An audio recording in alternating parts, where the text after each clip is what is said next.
तो चलिए स्टार्ट करते हैं बस्तियों की अवस्थिति से।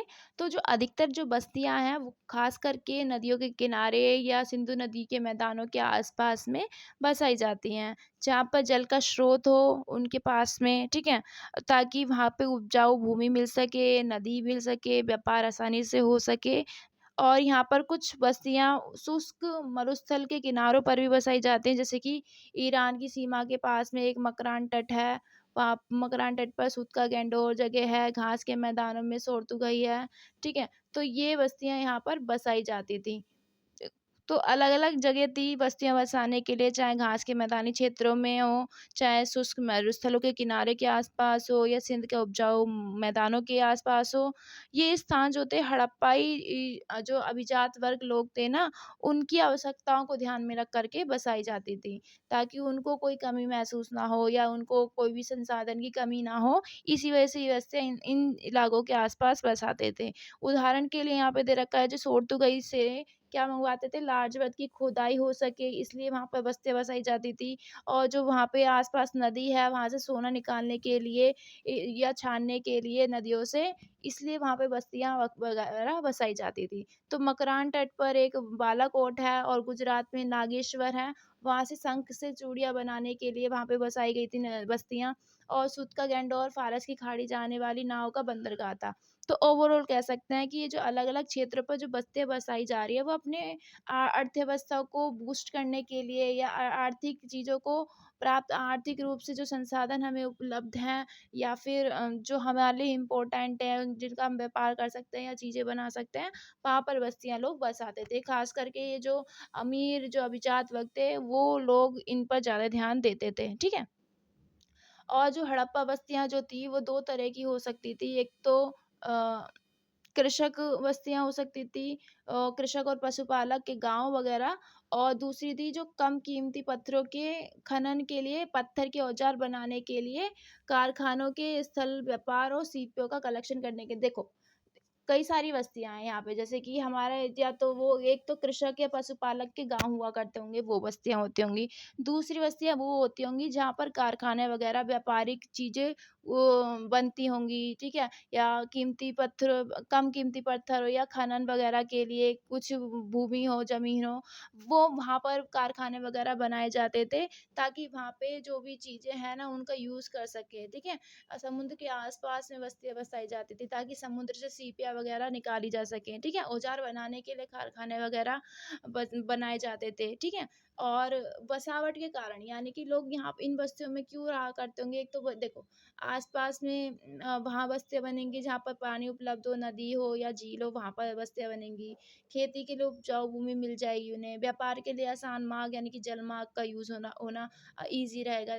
नदियों के पास में ही क्यों बसी हैं? ये इसीलिए बसी हैं, इन्हीं रीज़न से, ये चारों रीज़न है। और वहाँ से हमें कच्चा पदार्थ, कच्चा माल वगैरह भी मिल जाएगा। तो इम्पोर्टेंट चीज़ें ये हैं कि बस्तियाँ अलग-अलग कामों के लिए हुआ करती थी, या पहले तो खेती के लिए हो सकती हैं, कुछ-कुछ यहाँ पर कारखानों वगैरह में जो सामान बनता है वो के लिए, और खनन वगैरह के लिए, ठीक है? और व्यापारिक केंद्र हुआ हो सकती हैं ये बस्तियाँ, जैसे कि यहाँ पे ऊपर भी हमने देखा था कि गुजरात में एक नागेश्वर जगह है, वहाँ पर शंख से चूड़ियाँ वगैरह बनाई जाती थी, तो ये एक इम्पोर्टेंट बस्ती रही है यहाँ पर। तो इससे पता चलता है कि लोग तो जो थे, मतलब कि काम डिवीज़न था वहाँ पर, स्पेशलाइज़ेशन था, यानी कार्य विभाजन था। हर एक व्यक्ति या हर एक कारखाना जो है अपना इंडिविजुअल काम, अपना-अपना काम में निपुण था, ठीक है?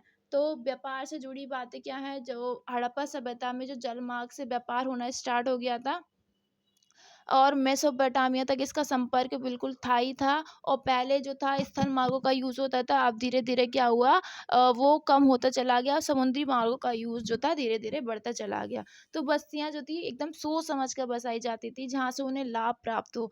लाभ भी कैसा, कि उनको मुनाफ़ा हो व्यापार वगैरह में, वहाँ पे जो कच्चे संसाधन मिल जाए, ठीक है? व्यापार वगैरह हो जाए। इसी वजह से बस्तियाँ एकदम सुनियोजित ढंग से बसाई जाती थी। अब नेक्स्ट टॉपिक है हमारा बस्तियों का पदानुक्रम। तो जो हड़प्पाई बस्तियां होती थी वो 1 हेक्टेयर से लेकर के 150 हेक्टेयर तक के क्षेत्र तक फैली हो सकती थी। ठीक है। तो यहाँ बस्तियों का जो पदानुक्रम देखने को मिलता है हर एक भौगोलिक क्षेत्र में। तो बड़ी से बड़ी बस्तियां भी प्राप्त हुई हैं और छोटी से छोटी बस्तियां भी प्राप्त हुई हैं। तो जो 150 हेक्टेयर तक फैली होती थी उनकी संख्या कम होती थी, क्योंकि जितनी बड़ी क्षेत्र में फैली होगी वो बस्ती उतनी ही उसकी संख्या कम होगी।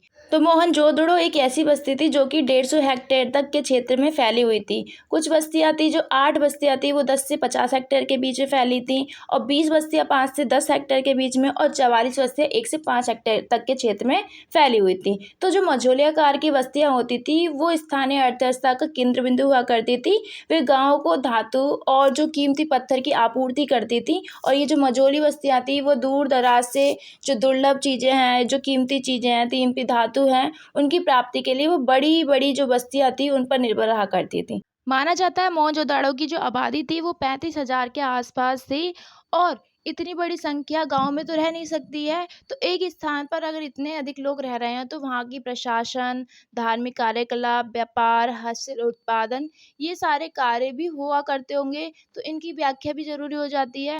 तो नगर का जो अभिजात वर्ग था वो पास के और दूर के संसाधनों का अधिग्रहण और दोहन करते थे। इससे हमें पता चलता है कि जो हायरार्की सिस्टम में क्या होता था कि छोटी बस्तियां जो थी बड़ी बस्तियों पर डिपेंड रहती थी, और जो बड़ी बस्तियां थी वो छोटी बस्तियों पर अपना नियंत्रण रखती थी। इससे हमें इसकी जो पुष्टि होती है हमें मोहनजोदड़ो और हड़प्पा से। वहां पर कुछ ऐसी चीजें मिली हैं जो कि दिखाता है उनके प्रभुत्व को, जैसे कि मोहनजोदड़ो और हड़प्पा में मिली हमें सोना चांदी, फिरोजा, लाजवत और विलासिता की कुछ वस्तुएँ मिली हैं, जिससे हमें पता चलता है कि हाँ, इनका कुछ दबदबा ही रहता होगा। और जो खाने-पीने की वस्तुओं का जो उत्पादन होता था, वो ग्रामीण क्षेत्रों में होता था, और ग्रामीण क्षेत्रों से वो शहरों की तरफ आता था, और शहरों में जैसे कि हड़प्पा है, न मोहनजोदड़ो है, लोथल है, इन नगरों में अन्न भंडार की मौजूदगी हुआ करती थी। बड़े-बड़े अन्न भंडार होते थे, जहाँ पर इनको जमा किया जाता था अनाजों को। वो गाँव से अनाज ला कर के नगरों में जमा किया जाता था, और जो नगर जो थी एक बसाव की इकाई थी, यानी कि यहाँ पे आकर के लोग बसते थे, और यहाँ ये आर्थिक, राजनीतिक और धार्मिक शक्ति का केंद्र बिंदु माना जाता है, यानी कि एक अपने ये गाँव को अपने अंडर रखते थे, गाँव पर अपना प्रभुत्व दिखाते थे। तो जो हड़प्पाई वस्तु में जो वस्तुएँ मिली हैं, वो उस तरफ संकेत करती है कि यहाँ पर एक छोटे से अभिजात वर्ग के द्वारा इस समाज को नियंत्रित किया जाता था, और इसकी पुष्टि हमें इससे होती है कि यहाँ पे बड़े और शानदार भवन मिले हैं, कीमती आयातित वस्तुएँ होती थी, यानी कि बाहर से कीमती वस्तुएँ मँगाई जाती थी, जो कुछ लोगों की ही संपत्ति हुआ करती थी। तो अनेक वस्तुओं को सुनियोजित ढंग से बसाया गया होता था। धनी, निर्धन, शासक, शासित, ऐसे भेद राजसत्ता वाले समाज में ही संभव हो सकता है। तो इसलिए कह सकते हैं यहाँ पर किसी एक वर्ग का बहुत ज़्यादा कंट्रोल हुआ करता होगा, ठीक है? तो जो राजसत्ता थी यहाँ की जो अर्थव्यवस्था में सक्रिय भूमिका निभाती थी, ईंटों का आकार, मिट्टी के बर्तन, काँसे के औजार, इनमें समरूपता भी देखी जा सकती है। अब हमारा नेक्स्ट टॉपिक है हड़प्पा सभ्यता में कृषि और पशुपालन। तो हड़प्पा सभ्यता के गांव में भी नगरों जैसी विविधता दिखाई देती है, और कृषि जो थी अलग अलग पर्यावरणीय क्षेत्रों में होती थी।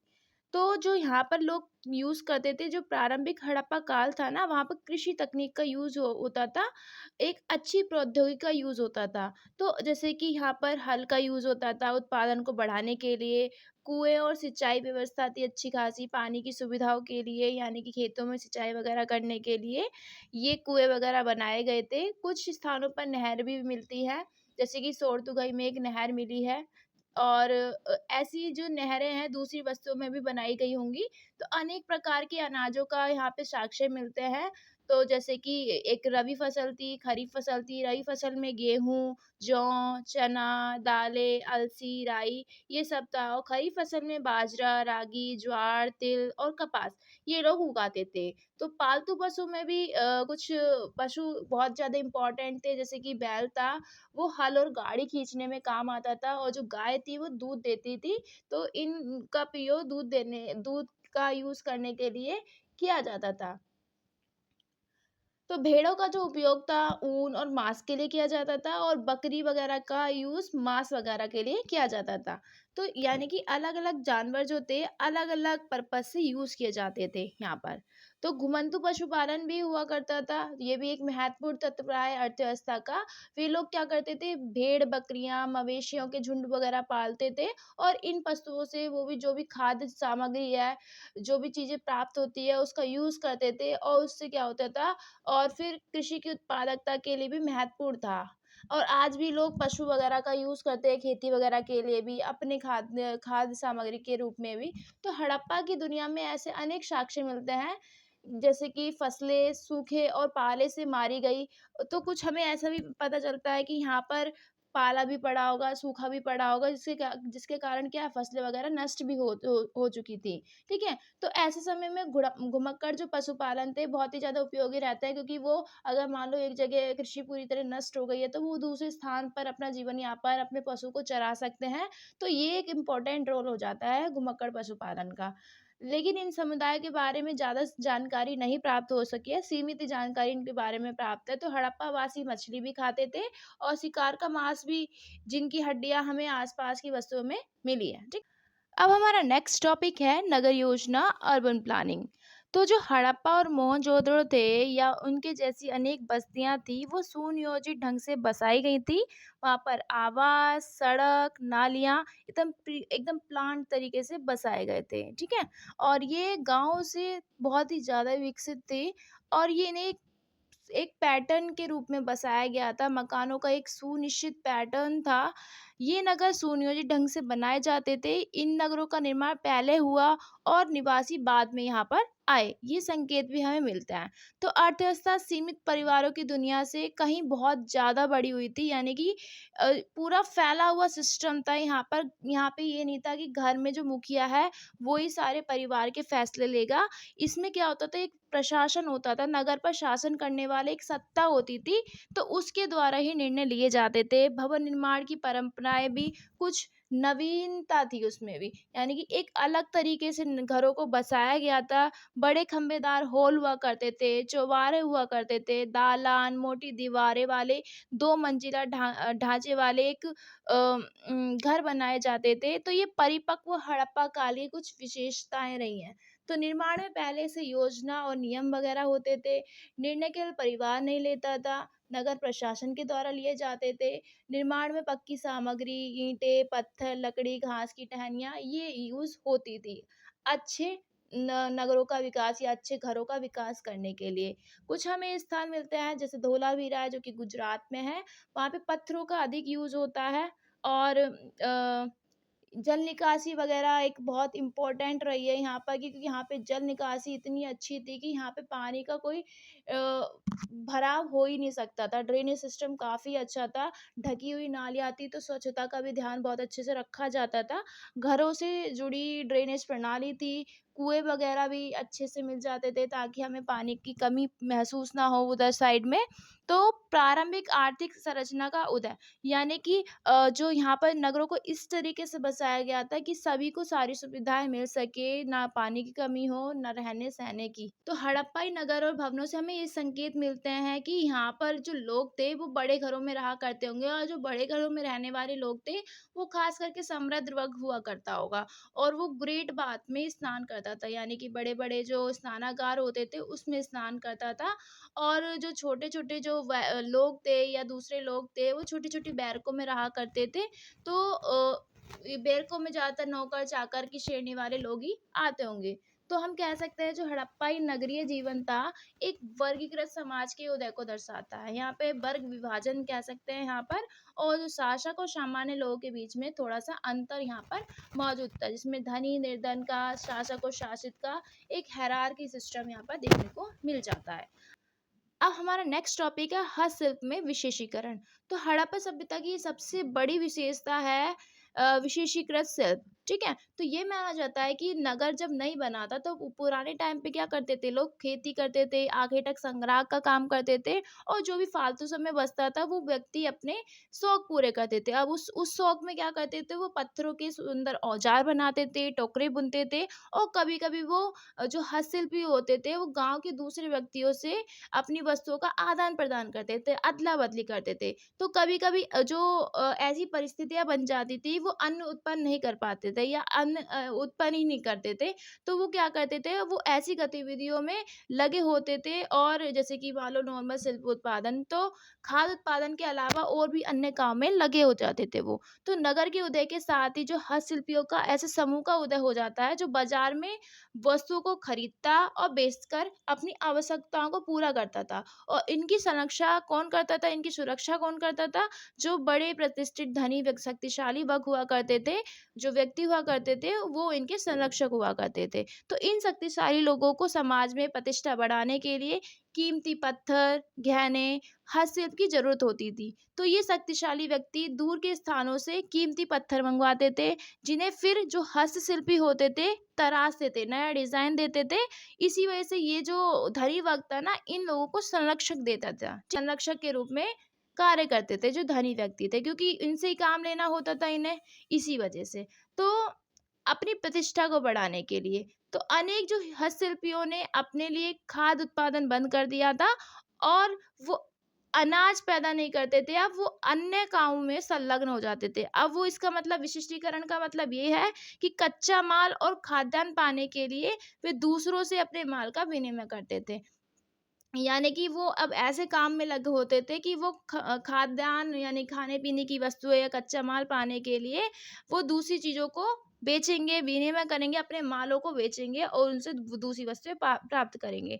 तो शिल्पकार खुद अनाज नहीं उगाते थे यहाँ पर, वो किसानों पर निर्भर रहते थे, बदले में अब अपनी वस्तु दे कर के वो अनाज ले लेते थे और व्यापार और विनिमय प्रणाली विकसित थी। तो इस टाइप से हमें क्या हुआ, धीरे-धीरे स्पेशलाइज़ेशन बढ़ा और वस्तु विनिमय या विनिमय प्रणाली बढ़ी, व्यापार बढ़ा और विशेषीकरण हुआ क्यों?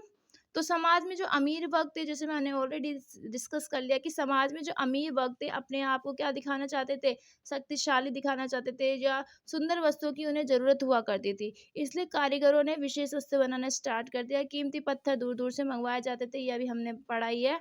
और जैसे कि क्या-क्या मँगवाते थे? शंख वगैरह मँगवाते थे, मनके वगैरह मनवाते थे और चट यानी कि एक तरह के पत्थर के औजार वगैरह होते थे, ठीक है? इनका ट्रेडिंग हुआ करती थी। तो अनेक हड़प्पाई नगरों में हस्तशिल्प में विशिष्टीकरण के हमें बहुत सारे प्रमाण साक्ष्य मिलते हैं, जैसे कि सीपी का उपयोग चूड़ियाँ वगैरह बनाने के लिए, कप वगैरह बनाने के लिए यूज़ किया जाता था। जो सीपी थी समुद्र से मिलती है, वो तो हम सबको ही पता है। तो इसे समुद्र से प्राप्त करके अलग-अलग रूपों में नक्काशी की जाती थी, तराशा जाता था और इसके जो हमें साक्ष्य मिलते हैं वो नागेश्वर, बालाकोट, यहाँ पर कुछ बस्तियाँ पाई गई हैं। यहाँ पर इसकी आधी तराशी शिल्पियों के साक्ष्य मिले हैं, कुछ बेकार टुकड़े मिले हैं। तो यहाँ पे पता चलता है कि इनका कुछ ना कुछ कार्य हुआ करता होगा। तो इन वस्तुओं के छोटे आकार और सीपी के वस्तुओं के भारी उत्पादन पर अगर हम देखें तो ये वस्तुएँ समुदाय के अपने उपभोग के लिए नहीं होती थी। यानी कि अगर ये लोग इन वस्तुओं का यूज़ कर रहे हैं, सीपी वगैरह का कुछ यूज़ कर रहे हैं, तो ये ज़रूरी नहीं है ये अपने लिए यूज़ करें। ये शायद बेचने के लिए इन चीज़ों को बना रहे हैं, तो ऐसा भी हो सकता है। तो सीपी की जो वस्तुएँ थी हड़प्पा और शोरतुगई जैसे काफ़ी दूरी पर जो स्थित हड़प्पाई बस्तियाँ हैं, वहाँ से भी मिला है। तो यानी कि जो सीपी ये का बहुत ज़्यादा यूज़ होता था। तो यहाँ पे ये जो फिगर दे रखा है, तो आप ये देख सकते हैं कि इस फिगर में सीपी वगैरह ये इस टाइप की होती थी, जो कि हमें समुद्र से प्राप्त होती हैं। तो ये अलग-अलग वस्तुओं में इनके साक्ष्य भी मिले हैं, जैसे कि हमने अभी ऑलरेडी डिस्कस करा नागेश्वर, बालाकोट, सोरतुगई, ठीक है? और कुछ वस्तुएँ थी जैसे गुजरात से लेकर के अफ़गानिस्तान तक फैले विनिमय तंत्र में भाग लेने वाले विशेषज्ञ शिल्पी थे। तो यानी कि विनिमय यानी कि वस्तुओं का जो लेन-देन करते हैं, आदान-प्रदान करते हैं, यहाँ पर कुछ विशेषज्ञ हुआ करते थे, जो शिल्पी विशेषज्ञ हुआ करते थे, वो शंख जो थे मेसोपोटामिया की वस्तु से भी मिले हैं। तो शंख के साक्ष्य हमें अन्य मेसोपोटामिया कितनी दूर है यहाँ से, तो वहाँ से ही मिले हैं। तो इसका मतलब हम ये कह सकते हैं कि जो शिल्पी हड़प्पा सभ्यता की सीमाओं से परे लंबी दूरी के व्यापार में भाग लेते थे। यानी कि जो शिल्पकार हुआ करते थे ना, वो हमारे अपने क्षेत्र तक सीमित नहीं थे, वो अन्य बाहर के देशों से भी क्या करते थे, विनिमय, लेन-देन, व्यापार वगैरह किया करते थे। जो हड़प्पाई बस्तियाँ थी ना, उसमें अनेक प्रकार के शिल्पकार्य होते थे। यहाँ पर कुछ एग्ज़ाम्पल भी दे रखा है कि जो रोहड़ी की पहाड़ी थी, जो कि सिंध में है, वहाँ से पत्थर ला करके, एक चट नामक पत्थर होता था, उससे ब्लेड वगैरह बनाए जाते थे। तो व्यापक स्तर पर अंतर क्षेत्रीय अर्थव्यवस्था फैली हुई थी और रोज़मर्रा के इस्तेमाल के लिए वस्तुओं का उत्पादन होता था। वहाँ पे कुछ केंद्रीकृत स्थान थे, वहाँ पर इन वस्तुओं का उत्पादन होता था। तो रोहड़ी की जो पहाड़ी में बहुत सारे जो उस तरह यानी कि ब्लेड वगैरह मिले हैं, जो कि बालाकोट, शोरतुगई जैसी दूर-दूर स्थित जो बस्तियाँ थी, वहाँ से भी इनके प्रमाण मिलते हैं। तांबे और काँसे के औजार अनेक हड़प्पाई बस्तियों में पाए गए हैं और चंद्रों में पत्थर के बाट, मोहर, सीपी, चूड़ियाँ, सीपी की जो चूड़ियाँ होती हैं, सिलखड़ी और जो कार्नेलियन पत्थर होते हैं, मनके होते हैं, इनके भी साक्ष्य मिले हैं। तो ओवरऑल ये इम्पोर्टेंट चीज़ें होती हैं जो कि व्यापार के लिए या चीज़ों के उत्पादन के लिए बहुत ही इम्पोर्टेंट होती है। तो अगर कंक्लूजन देखें तो इसमें ये बता रखा है कि नगरों के जो शिल्पी विनिमय के लिए उत्पादन करते थे, यानी कि जो नगरों में जो शिल्पकार होते थे ना, वो एक स्थान से दूसरे स्थान पर बेचने के लिए या वस्तुओं का आदान प्रदान करने के लिए उत्पादन किया करते थे, अपने यूज़ के लिए नहीं, केवल बेचने के लिए, दूसरों के लिए। ठीक है, तो इसका अर्थ यह है कि इन वस्तुओं की यहाँ पर मांग थी, डिमांड थी। मोहनजोदाड़ो जैसी जो बस्तियाँ हैं, वहाँ पर कार्नेलियन, लार्जवर्थ, लैपिस lazuli जो मनके हैं बनाने की, वहाँ पे कार्यशालाएं थी इनकी। इसका अर्थ यह है कि ऐसा यहाँ पे अभिजात वर्ग था या पैदा हो चुका था, जो दूर दराज से जो स्थित जो क्षेत्र है, जैसे कि मध्य एशिया है, प्रायद्वीपीय भारत से कच्चा माल मंगा करके इन नगरीय कार्यशालाओं को देते थे। यानी कच्चा माल दूर दराज के क्षेत्रों से लाते थे और कच्चा माल इन जो शिल्पकारों को देते थे, इन कार्यशालाओं कारखानों में देते थे और वो इन वस्तुओं से अन्य चीज़ों का निर्माण करते थे। ठीक है, अलग अलग प्रकार की शिल्पी जो थे साधारण जनता के लिए और जो धनी वर्ग था उनके लिए भी वस्तु बनाते थे। तो दोनों के लिए ही वस्तु बनाई जाती थी, चाहे वो अमीर वर्ग हो, चाहे वो नॉर्मल तबका हो। ठीक है, तो एक हमें संकेत भी मिलते हैं यहाँ पर। एक अलादीनो एक जगह है जो कि बहुत छोटी हड़प्पाई बस्ती है, वहाँ से भी लार्जवर्थ के पत्थर, मोहरे और कुछ ठप्पे लगे हुए मोहरे भी मिली हुई है। तो ये एक सम्मानजनक वस्तुएं एक तरीके से कह सकते हैं। तो ये अंतर क्षेत्रीय अर्थव्यवस्था में स्थानीय अर्थव्यवस्थाओं के भारी एकीकरण का संकेत है। यानी कि वस्तुओं जो थी एक स्थान से एक जैसी वस्तुएं अन्य स्थानों पर भी पाई जाती है, तो क्या है, अर्थव्यवस्था जो है एकीकरण थी। यानी कि आपस में क्या होता था, इन चीज़ों का उत्पादन होता था और बेची भी जाती थी। ये हमने अभी देखा, जैसे प्रमुख वस्तुएँ मोहरें हो गईं, जो कि पत्थर की बनी होती थी, पशुओं की आकृति उन पे बनी होती थी, जैसे कि बैल व्यापार और ये उस व्यापार की पहचान थी और पहचान के लिए यूज़ किया जाता था। और मनके वगैरह जो अलग-अलग जो कीमती पत्थर थे, ये जो अभी हमने डिस्कस करा, इनके आभूषण वगैरह के लिए भी यूज़ किए जाते थे ये मनके वगैरह। शंख की वस्तु बनाई जाती थी, वो चाहे चूड़ियाँ हो, सजावट का सामान हो या फिर समुद्र से कच्चा माल आता था, जो वो एक तरीके से हम कह सकते हैं यहाँ पे व्यापार का प्रमाण इससे पता चलता है कि व्यापार वगैरह होता था। बहुत दूर-दूर से वस्तुएँ वगैरह लाई जाती थी।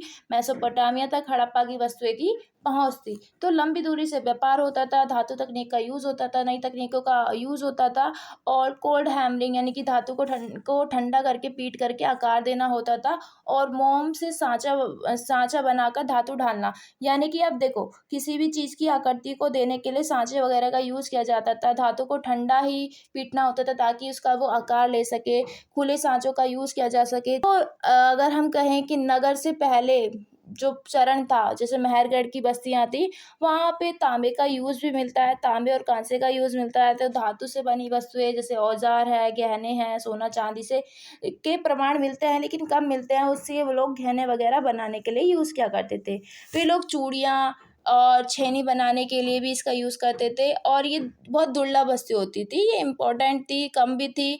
तो बस्तियों से कांसे, तांबे इनकी वस्तुएँ भी मिली हैं हमें। और नगर से जब नगर विकसित नहीं हुआ था, उससे पहले की वस्तुओं के अलावा यहाँ पर मछली पकड़ने के कांटे वगैरह, कुल्हाड़ी वगैरह और खंजर वगैरह भी मिले हैं। तलवार मिली है, दर्पण मिले हैं, बड़े बर्तन, बसूली, ये सारी वस्तुएँ यहाँ पे पाई गई हैं। ठीक है? तो अनेक वस्तुओं में सोना-चांदी ये हमने डिस्कस कर लिया है, सोने-चांदी के कलश मिले हैं, चूड़ियाँ मिली हैं, मोहरे हड़प्पा और मोहनजोदड़ो से मिली-जुली हैं यहाँ पर।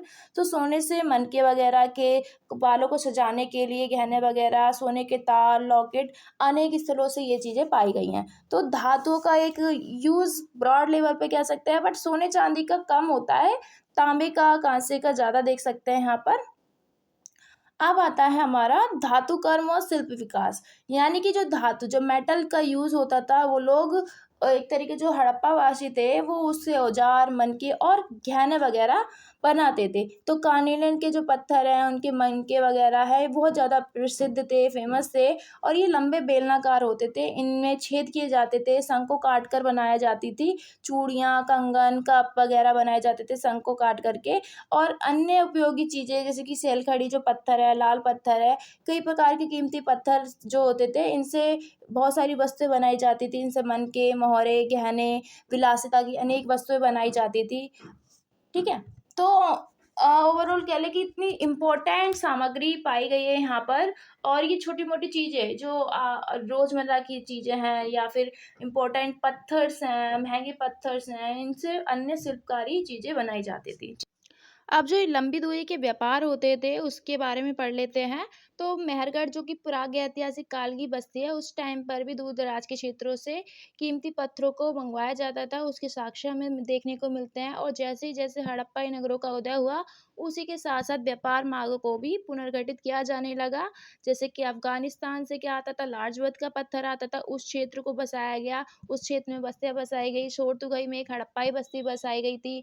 और इसी तरह मकरान तट के पास में एक बस्ती बसाई गई थी सुतका गैंडोर वहाँ पर एक बस्ती ये थी और गुजरात और सिंध के तटीय क्षेत्रों में बंदरगाह जैसी बस्तियाँ बसाई गई थी, बंदरगाह वगैरह बनाए गए थे और नावों के लंगर डालने के स्थान के रूप में बस्तियाँ बसाई गई थी। यानी कि यहाँ पे नाव वगैरह को रखने के लिए या फिर नाव वगैरह का निर्माण करने के लिए भी बंदरगाह वगैरह बनाए गए थे, बस्तियाँ बनाई गई थी।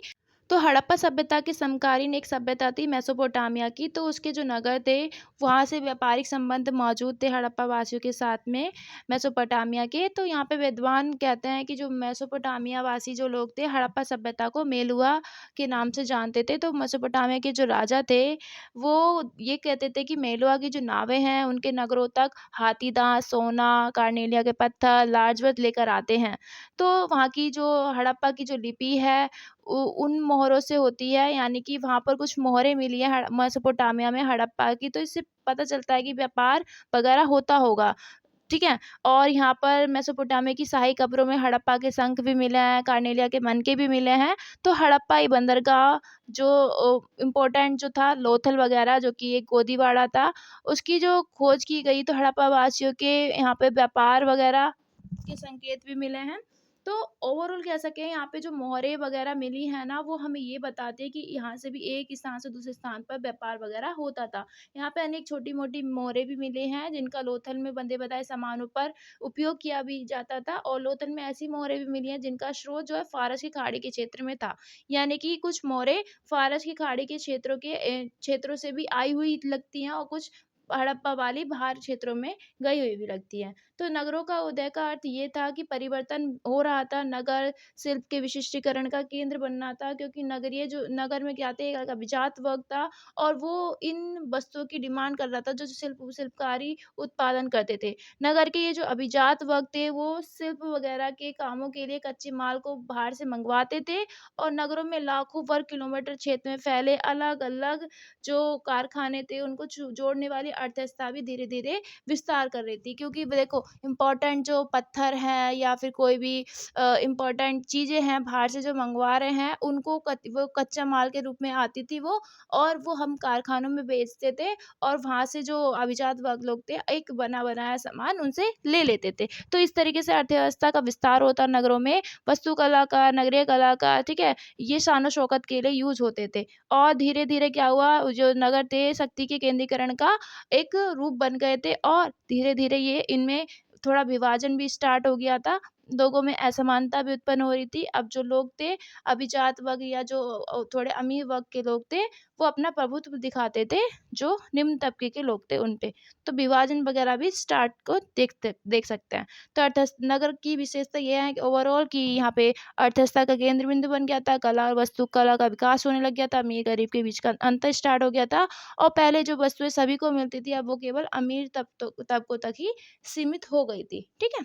तो अब एकदम लास्ट पॉइंट पढ़ते हैं, हड़प्पा नगरों का ह्रास, यानी कि जो हड़प्पा नगर था वो कैसे-कैसे पतन हुआ, ठीक है? तो हड़प्पा नगरों का जो पतन था वो कैसे हुआ? तो हड़प्पा नगरों की सबसे अधिक अगर समृद्धि का काल माना जाता है, वो माना जाता है 2200 से लेकर के 2000 बीसीई के आस-पास में, ये बीसीई है, ठीक है? बीसीई बीसीई, ठीक है? तो इसमें क्या होता है कि फिर इसके बाद धीरे-धीरे अपना इसका पतन स्टार्ट होने लगता है। जो मोहनजोदाड़ो थे, हड़प्पा था, कालीबंगा था, ये जो विशेष नगर थे ना, उसमें नगर योजना, गृह निर्माण धीरे-धीरे पतन की ओर आने लगते हैं और जो पुरानी जो जर्जर ईंटें थी, उनके मकान जो थे अब ढहने लगते हैं, सड़कें, नालियाँ सारी बिखरने लगती हैं, जो विशाल स्नानागार होता है, वो भी बंद हो गया होता है, वो भी सूखने लग गया होता है और 1850 बीसी के आस-पास में आते-आते मोहनजोदड़ो, हड़प्पा ये स्थान थे, उनकी जनसंख्या भी धीरे-धीरे कम होने लगती है। वहाँ की लिपि, बाट, जो भी मिट्टी के बर्तन होते हैं, व शानदार जो वस्तु होती हैं, उनकी विशेषताएँ भी जाती रहती हैं, यानी कि वो एक तरीके से अब विशेष नहीं रह पाते हैं। तो इस सभ्यता के अंत का जो कारण है, एक तरीके से पता तो पूरी तरीके से पता नहीं है कि क्यों हुआ, कैसे हुआ, एकदम से अचानक कैसे खत्म हो गई। बट कुछ जो विद्वान हैं, उसका थोड़ा बहुत रीज़न ये मानते हैं कि धीरे-धीरे इसका पतन हुआ है। तो कुछ कारण ये मानते हैं कि या तो यहाँ पे बाढ़ वगैरह आया होगा, सूखा वगैरह आया होगा या पर्यावरण परिवर्तन हुआ होगा, व्यापार में कमी आ गई होगी, लोगों ने शहर वगैरह छोड़ना स्टार्ट कर दिया होगा, इसका परिणाम ये निकला और धीरे-धीरे ये सभ्यता जो है इस पतन की ओर जाती रही और फिर ऐसे विकसित शहर बनने में 1200 साल लगा और उसके बाद में अगर ये सभ्यता जब खत्म हुई ना, उसके बाद कोई भी ऐसा नई सभ्यता एकदम से नहीं उभरी, नए नगर एकदम से नहीं उभरे। वो भी उसके बाद इस सभ्यता के पतन के बाद 1200 साल बाद कई नगरों का बाद में स्टार्टिंग हुई है। तो इतना टाइम ले लिया और नो आइडिया कि ये क्यों पतन हुआ, एकदम एग्ज़ैक्ट रीज़न किसी को भी नहीं मालूम आज तक इसका। तो हमारा ये जो ओवरऑल टॉपिक है फिनिश हो चुका है। ये चैप्टर हमारा एकदम हमने अप टू बिल्कुल बुक के वाइज़ में हमने रिवाइज़ कर लिया है, बिल्कुल कंप्लीट कर लिया है। If you want some more extra question about it, so please do let me know in the comment section and we will meet in the unit 5 in the next video. Till then, please do subscribe our channel and watch our channel complete. So we will meet in the next video. Thank you so much for watching my video.